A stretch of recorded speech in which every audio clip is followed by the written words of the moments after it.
मालूम होना चाहिए कि इन्हें मंडल कमीशन की रिपोर्ट के तहत आरक्षण की ये सुविधा केंद्र में कांग्रेस पार्टी की रही सरकार में नहीं मिली है। आप लोगों को ये मालूम है कि आज़ादी के बाद केंद्र में लंबे अरसे तक कांग्रेस सत्ता में रही है। कांग्रेस की हुकूमत के दौरान जो अति पिछड़े वर्ग के लोग हैं उनको आरक्षण देने के लिए, उनको शिक्षा व सरकारी नौकरियों आदि में आरक्षण देने के लिए तो सबसे पहले जो कमीशन बना था वो काका कालेलकर की जब रिपोर्ट आई तो उस समय केंद्र में कांग्रेस पावर में थी। कांग्रेस ने उस रिपोर्ट को रद्दी की टोकरी में डाल दिया। उसके बाद मंडल कमीशन बना। मंडल कमीशन की रिपोर्ट को भी लागू नहीं किया गया, जबकि मंडल कमीशन की रिपोर्ट को लागू कराने के लिए हमारी पार्टी ने लगभग 6 महीने तक देश की राजधानी दिल्ली में बोट क्लब पर तो मंडल कमीशन की रिपोर्ट को लागू कराने के लिए लंबा संघर्ष किया था और उस समय केंद्र की सरकार पर काफ़ी दबाव बनाया कांग्रेस की सरकार पर कि आप मंडल कमीशन की रिपोर्ट लागू करें, लेकिन उन्होंने लागू नहीं किया। आज कांग्रेस के लोग क्या बोलते हैं, जातीय आधार पर जनगणना होनी चाहिए। जातीय आधार पर जनगणना हो या ना हो, आपको क्या असर पड़ता है, आपके ऊपर क्या प्रभाव पड़ता है? क्योंकि जब आपने मंडल कमीशन की रिपोर्ट नहीं लागू की, पिछड़ों को, दलितों को क्या मिल रहा नहीं मिल रहा है, उससे आपको क्या लेना देना है। लेकिन बीएसपी के अथक प्रयासों से इन्हें मंडल कमीशन की रिपोर्ट के तहत आरक्षण की ये सुविधा केंद्र में कांग्रेस पार्टी की रही सरकार में नहीं मिली है, बल्कि बीएसपी के कड़े संघर्ष एवं अथक प्रयासों से ही केंद्र में रही श्री बीपी सिंह की सरकार डॉक्टर भीमराव अंबेडकर को भी यहाँ भारत रत्न की उपाधि से सम्मानित किया गया है, जिसके लिए वो हर प्रकार से पात्र भी थे, जो बहुत पहले ही इनको ये सम्मान मिल जाना चाहिए था। लेकिन कांग्रेस पार्टी ने ये सम्मान परम पूज्य बाबा साहब डॉक्टर अंबेडकर को देना उचित नहीं समझा और इतना देरी इसलिए हुई क्योंकि इसके लिए विशेषकर कांग्रेस पार्टी प्रमुख तौर से जिम्मेवार व कसूरवार भी है। इससे इन वर्गों के प्रति इस पार्टी की हीन व जातिवादी मानसिकता साफ झलकती है, जिसने फिर इनके कारवा को आगे बढ़ाने वाले वे हर मामले में समर्पित व्यक्तित्व मान्यवर श्री कांशीराम जी के देहांत होने पर केंद्र में रही इसी कांग्रेस पार्टी की सरकार के चलते एक दिन का भी राष्ट्रीय शोक घोषित नहीं किया गया। केंद्र में कांग्रेस पार्टी पावर में थी और उनकी सरकार के समय में ही मान्यवर श्री कांशीराम जी का देहांत हुआ, लेकिन कांग्रेस पार्टी ने एक दिन का भी मान्यवर श्री कांशीराम जी के सम्मान में राष्ट्रीय शोक घोषित नहीं किया। यह है इनका दलितों के प्रति असली त्याग। यहाँ मैं इन वर्गों के मामले में ये भी कहना चाहूँगी, केंद्र द्वारा देश की लोकसभा व राज्य विधानसभाओं में महिलाओं को जो 33% आरक्षण देने की व्यवस्था की गई है, तो उसमें SC, ST व OBC वर्गों की महिलाओं को अलग से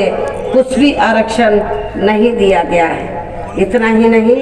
बल्कि इन वर्गों के लोगों को जुर्म जाति से निजात दिलाने के लिए जो भी अनेकों नियम व कानून आदि बने हैं, तो उन पर भी केंद्र व अधिकांश राज्यों की भी सरकारें सही से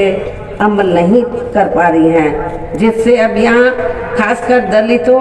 व आदिवासियों के ऊपर शोषण करने वाले लोगों का मनोबल और भी ज़्यादा बढ़ रहा है। और ये सब हमें यहाँ आपके मध्य प्रदेश स्टेट में भी काफ़ी कुछ देखने के लिए मिल रहा है। इसी प्रकार हमें पूरे देश में मुस्लिम व अन्य धार्मिक अल्पसंख्यक समाज के लोगों की भी हालत कोई खास अच्छी नजर नहीं आती है, जिसका काफी कुछ खुलासा केंद्र सरकार की सच्चर कमेटी की रिपोर्ट में भी किया गया है। इनके साथ साथ अपर कास्ट समाज में से खासकर गरीब लोगों की भी आर्थिक स्थिति अभी भी पूरे देश में यहाँ काफ़ी ज़्यादा खराब व दयनीय ही बनी हुई है। इनके अलावा आपके प्रदेश सहित पूरे देश में सर्व समाज में से विशेषकर यहाँ गरीब, मजदूर, किसान, कर्मचारी, व्यापारी एवं अन्य मेहनतकश लोग भी अपनी विभिन्न समस्याओं को लेकर अभी भी हमें काफ़ी ज़्यादा दुखी ही नजर आते हैं। और इनमें से किसान वर्ग को केंद्र की वर्तमान भाजपा सरकार द्वारा बनाई गई गलत नीतियों के कारण काफ़ी ज़्यादा परेशान व आंदोलित भी रहा है। लेकिन इन सब की मुख्य वजह हमारी पार्टी केंद्र व आपके मध्य प्रदेश स्टेट में भी यहाँ अब तक रही सभी विरोधी पार्टियों की सरकारों की जातिवादी, पूंजीवादी व संकीर्ण मानसिकता के तहत बनाई गई उनकी गलत नीतियों एवं गलत कार्य प्रणाली को ही काफ़ी हद तक जिम्मेवार मानकर चलती है।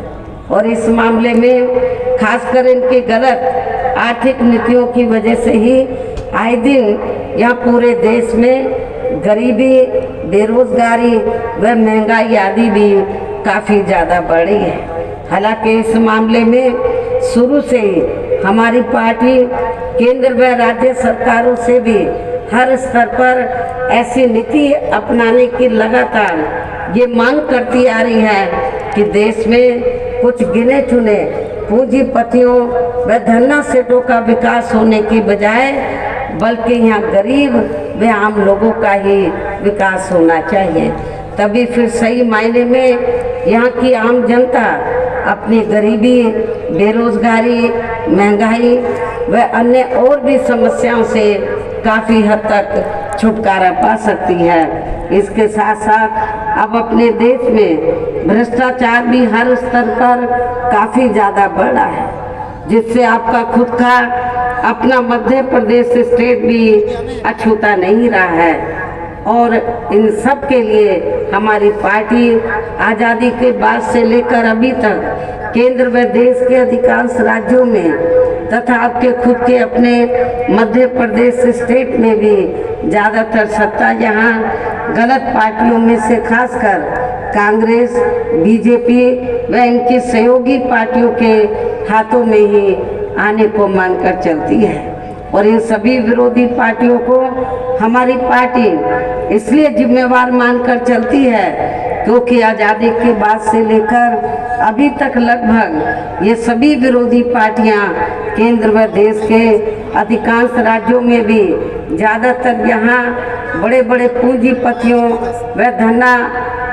सेठों के ही आर्थिक मदद से सत्ता में आती रही हैं। और सत्ता में आ जाने के बाद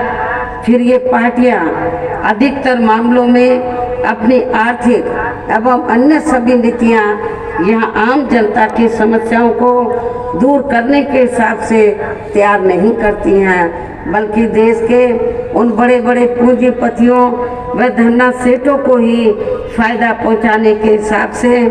अपनी अधिकांश नीतियां तैयार करती हैं, जिनके धन व बल से चुनाव लड़कर ज़्यादातर ये पार्टियां केंद्र व आपके राज्य सहित देश के अन्य राज्यों में भी अभी तक यहाँ सत्ता में आती रही हैं, जिसके कारण ही अब पूरे देश में व आपके खुद के अपने प्रदेश में भी अभी भी हमें यहाँ सर्व समाज के लोग अधिकांश मामलों में अपनी विभिन्न समस्याओं को लेकर काफ़ी ज़्यादा दुखी व परेशान ही नजर आते हैं। जबकि पूरे देश में बीएसपी ही अकेली एक ऐसी पार्टी है जो विरोधी पार्टियों की तरह देश के बड़े बड़े पूंजीपतियों व धन्ना सेठों की आर्थिक मदद से नहीं बल्कि अपनी पार्टी के ही आम कार्यकर्ताओं की आर्थिक मदद से चुनाव लड़कर या केंद्र व राज्यों की भी सत्ता में आना चाहती है, ताकि हमारी पार्टी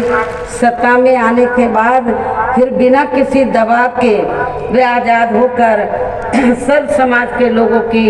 सभी समस्याओं का समाधान करके उन्हें हर मामले में वे हर स्तर पर या खुशहाल बना सके। और इसी आधार पर चलकर ही आबादी के हिसाब से देश के सबसे बड़े प्रदेश उत्तर प्रदेश में 4 बार हमारी पार्टी ने